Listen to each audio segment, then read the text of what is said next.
special simulcast of the Neil Haley Show and the Love Is podcast. I'm excited to welcome the host of the Love Is podcast, Kim Sorrelle. Kim, how are you? I know you're excited about our guest.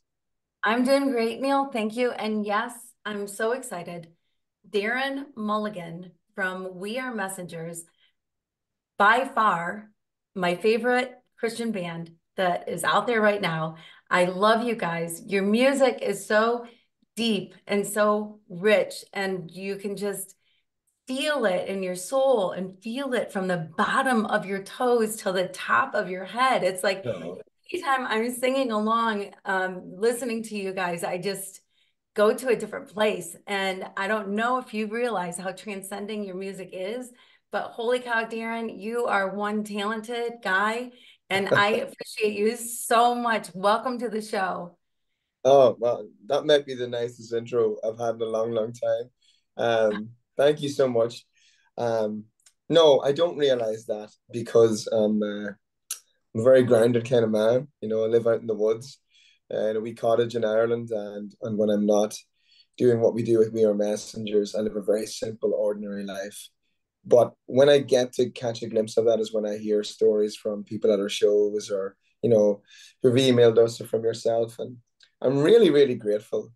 And it's not like a false humility or being facetious. I really feel privileged to do what I do. Like I really feel honored because I'm a mess. Like I am a mess of a man. And my sins are many, but his mercy is more. And it's why I write the kind of songs I do, to put words to the things you can't articulate sometimes, and honestly sometimes to put songs to my own life so I can get out of bed in the morning, and when the monsters come at night, I have Jesus with me to carry me. And how did it start for you as a musician? How old were you? Oh man, it's a strange story because I didn't sign my record deal until I was 35. So I think I was one of the oldest guys to ever sign a major label record deal. Um, and but that journey started when I was 7 with my mom and dad dancing in the kitchen, listening to Willie Nelson and Johnny Cash. I fell in love with music where it could take people.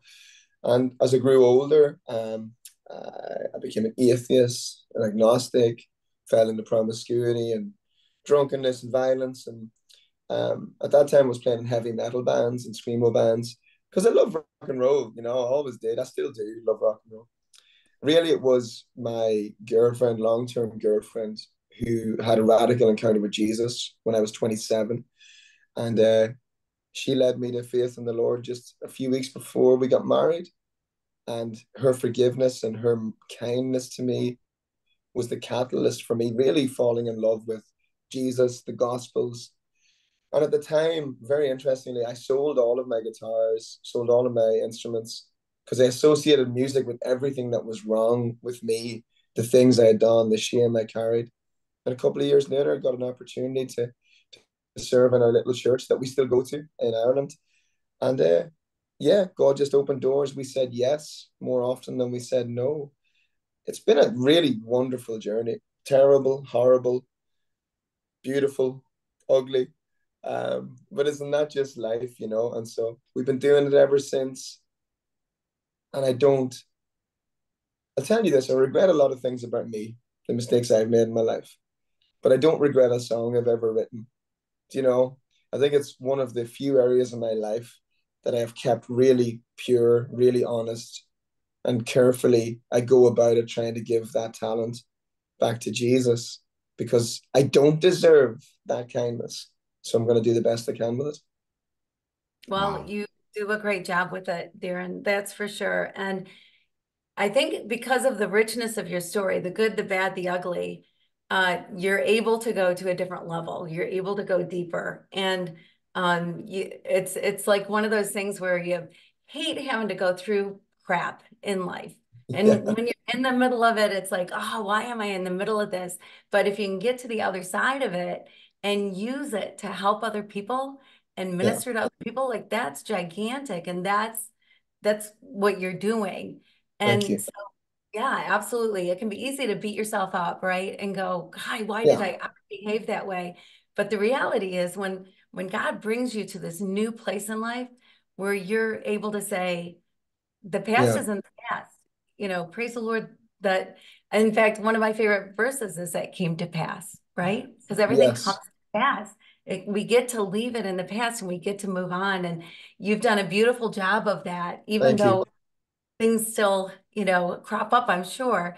And then to say this wonderful woman came into your life, because behind every great man, right, is a great woman, they say. And Heidi is wonderful.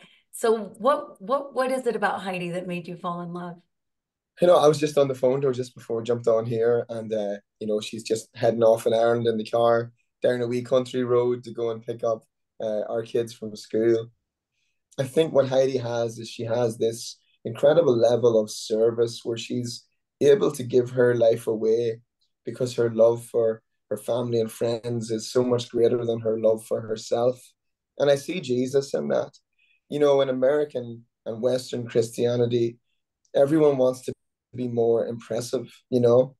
And what we don't need are more impressive men and women on stages. We need men and women, as with my wife, who have an impressive view of who Jesus is. And that's what transformed the world, doing ordinary things consistently, like a quiet obedience in the same direction as Eugene Peterson says towards Jesus. That's what my wife has. No one is applauding for her. There are no records on the wall for her. There are no awards or statistics to show that she has achieved some great thing. But I tell you, I've got a stat for you. This is really cool. So my wife led me to Jesus when I was an adulterer, okay? A year later, she led my little brother to Jesus. He's now a deacon in our little church in Ireland and serves, and he's an evangelist, goes out on the streets and tells people about the Lord. And a couple of years ago, he led my older sister to Jesus. And then just a few months ago, I got a call from my mom and dad, both 76 years old. I was sitting in Tennessee, and with tears in their voices, they said, "Darren, we want to tell you that we have given our lives to Jesus." And so every Sunday in church, when I'm back in Ireland, we go to church with 3 generations of Mulligans who were lost but now are found, who were dead, who were blind but now see, all because one woman took a chance on a man who didn't deserve it.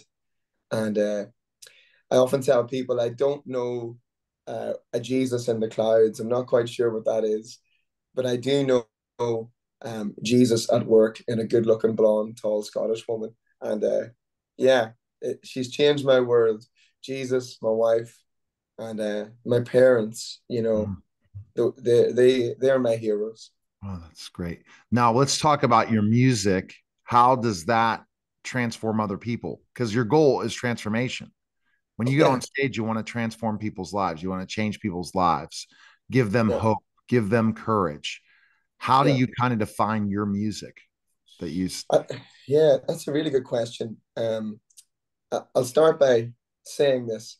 I think that for too long, musicians, artists, creatives, we have thought that the world revolves around us and that what we do is the most important thing in the world, even in the Christian world. And I just want to start out by saying that is absolute nonsense. The local church is the hope of the world, always has been, always will be.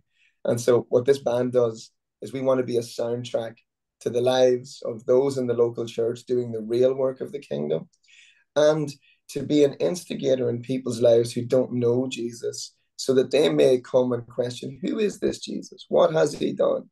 And when they ask us that, we are able to give a reason for the hope that is in us. So we write songs for messy, broken people, people with mental health difficulties, anxiety, depression, suicidal ideation. We write songs for single mothers, single dads. We write songs for people who've lost their kids. We write songs for people who are dancing on mountaintops. Like, I don't write the same song every time. Every song sounds different. Every lyric is different, because really it's a progression of my own life. So the goal of these songs is to put words to the things you can't feel, to help God turn your mourning into laughter, your sorrow into joy, and your feet towards dancing. And our shows are rowdy, messy, rock and roll, worship, conversational, testimonial, weird amalgamations. And some of the stories, I'll say this really briefly, something really beautiful happened a few days ago. and this happens most days for me. I'm really blessed to see it. But a young lady came to a show, and she told me, she told the audience, actually, it was a question and answer time. She told me that she was lying on her brother's grave, and she had a pistol in her mouth, ready to take her own life. And the lyrics to a song of ours called "Come What May" ran through her head.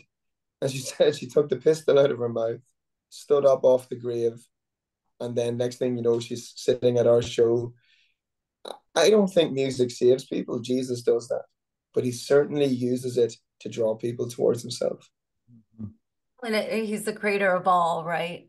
So Yeah, music is something that is woven throughout the Bible, and it's yeah, part of life. It's been part of life, I'm sure, from the beginning. I'm sure there was music in the Garden of Eden. You know, music is yeah, just always the celestial sounds and whatever. So music is something that just kind of gets in your soul. You know, I think yeah, about yeah, when you're a kid and you learn a song and then you still know the song years and years later. yeah. Right? You know, it just stays with you. Music does that to you. And so there's a It does. beautiful, wonderful thing that happens when then the music is coming from somebody else's soul, when Yeah, it's not just descriptive of something, but when it really comes from down deep, yeah, then it makes such a difference. And so it's no wonder you've gotten so many downloads and like billions of listens. And I could see where it would be difficult sometimes to go, you know, it's not about me, it's not about me, it's not about me. We don't need to talk about numbers or money or anything, but the reality is the more money you make, I don't know what you're making, but whatever, but the more money you make, the more listeners you have, the more downloads that happen, the more people that show up to see you play, the more yeah, people you're reaching. It's like yeah. it's the barometer, right? For who Yes. you're reaching. Yeah, Yeah. I think that's a really fair comment. I think if your music really matters, like if it really matters, people are going to spend the money that they've earned during the week, working 9 to 5 jobs to put food on their kids' table, to come out and be a part of what you're doing. And I always make the distinction between what we do and maybe what happens on a Sunday morning, right? Um, I'm not a worship leader. My job is not to lead people into the throne room of heaven. Only Jesus can do that. Okay. Uh, my job is to give you an opportunity to come to an event that has cost many thousands of dollars to put on. Our job is to entertain, because entertainment is not bad. Entertainment that is honoring to God is really, really beautiful, actually. So entertain, make sure people have a good time, and then challenge and encourage. And I was reading the Beatitudes the other day, in Matthew, and you see Jesus saying, "Blessed are those who mourn; they'll be comforted." We want to do that. Blessed are the poor in spirit, for there's the kingdom of heaven. We want to remind them of that. But after that passage, Jesus is still on the same mountain, still talking to a crowd of thousands. And then he starts saying, "Hey, if your eye causes you to sin, pluck it out. I hate these things. Divorce. I hate your sexual immorality. You can't love God and money." So Jesus is both, right? Jesus is the ultimate comforter, the ultimate kindness, the ultimate goodness. And he's also the one that challenges us the most. And he says, "Come away, come follow me, learn to walk in the rhythms of my grace, do what I do, love how I love, and you'll find rest for your soul." So our band, we want to be about the things Jesus is about. Uh, and Jesus is about those who are weary. Jesus is about the poor, the powerless, the immigrant, the outsider, the lost, the least, the beggar, the prostitute, the thief, the rich and the poor. And we are for what he is for. Mm-hmm. In American culture, it seems to be that we're always known by what we're against. What are we against? I care more about what Jesus is for. If we love the things he loves, that's where we see transformation. And I think that's where our music can play a really important part. Fantastic. Kim has a love question, and now you can go a little further into that love question. And I think he's going to really enjoy this question. Okay. I love what you just said, by the way. I think it's so true. And I think the reason that Jesus hates divorce and hates thievery, hates, all the stuff is because he knows that we can live such better lives without it all. And Mm-hmm. that's what he wants for us, is just a great life. And so I have a great life. by the way. I'm happy and whatever, but 15 years ago, my husband passed away. And for whatever reason, a lot of reasons, I questioned the true meaning of love, because it's like, it's something that people have searched for years, and yet there's not a true, real great definition. There's all these sub definitions, but what is love really? So I took 1 Corinthians 13, and I decided I'd take a word or phrase a month and really work on it. Love is patient. What is love that is patient? What is love that is kind? And I was in Haiti, working in Haiti most of the time while I was doing it. And the things I found out about love just blew my mind and rocked my world. Like, I found out things about love that were taught wrong, myths that were taught about love, even in the church. And so love is everything. I believe love is, walking, talking, living, breathing. And when I hear you even now talking, you exude love. When you talk about Jesus, you can see your love for him. When you talk about Heidi, you glow. There's this love that just comes out of you. Where does love play a role? And what is your definition of love? How do you see love? Oh, wow, that's a really deep question. I think that has changed over the years as I've got older. Obviously within a relationship there's a romantic love, and then I think there's a love that deepens over time, and that comes, I think, out of watching your partner, in my case my wife, give her life away so that I can have mine, and in turn I try to give my life away so that she can have hers, and neither is fully possible. I see the ultimate, when I look at the ultimate kind of love, and again, everyone looks at it different, right? You have to remember, I'm an Irishman, I'm rowdy, I use a hatchet to share the gospel sometimes when I should be much more tender, right? For me, the ultimate love, right? When people ask me, can Jesus love someone like me? I use my wife as an example because that's the kindness. When I told her everything I had done, I waited for her to push me away and reject me and give me what I deserve. But instead, she put her arms around me and kissed me and said, I forgive you. That's how I fell in love with the love of God, right? So that's that kindness and tenderness and beauty. But when you realize what your sin costs, what you deserve, what I deserve for the things I have done, the only way to truly look at love is to look at the man, Christ Jesus, hanging naked on a tree, with his heart being crushed under the weight of our sin, right? Taking what we deserved, being spat on and mocked, and with blood streaming down his side, right? For me, love looks like a man hanging on a tree for me. And I think when we move too far from the cross, we forget what true love is. True love gives itself away so that others can have their lives ultimately back in Jesus, but even in the earthly realm. I got to learn to, what, those scriptures, husbands love your wives, wives submit to your husbands. Those things are interdependent and codependent. And I think that's, Jesus wants husbands to love their wives like he loves the church. And he wants their wives to love their husbands the way that they're to love the head of the church, which is Jesus. There's no weakness in biblical submission, and there is no anger in biblical love. It is a respect and tenderness that runs both ways.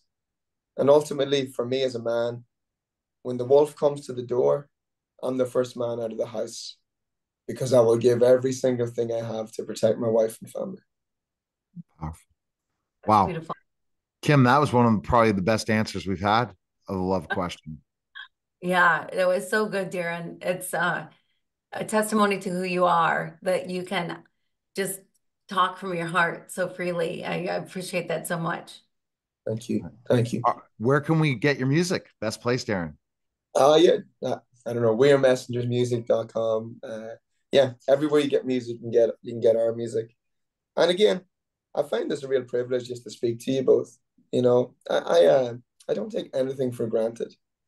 These songs, this season of our life, we have found a joy and a contentment in Jesus that I thought I would never have. You know, I used to think that the ultimate goal was happiness, even if you look at the American Constitution, you know, the pursuit of happiness. And I think what those forefathers meant was ultimately the pursuit of pleasure in Jesus, as in enjoying Jesus, right? And we've taken that, we've turned it into enjoying substances and promiscuity and lust and success and pride and envy and consuming. And for me, I found my joy. That's why the new record is called Where the Joy Is, because I realized that all God ever wanted me to do was take a walk with him, stay close enough to touch his hem, hear his voices, listen to what he cares about, and do the same things. And ultimately, my joy has been found in a quiet, long obedience in the same direction as Jesus. All right. Well, fabulous. Thanks for stopping by, Kim. What a great simulcast we had today. That was a special simulcast of the Neil Haley Show and the Love Is podcast, guys. Take care.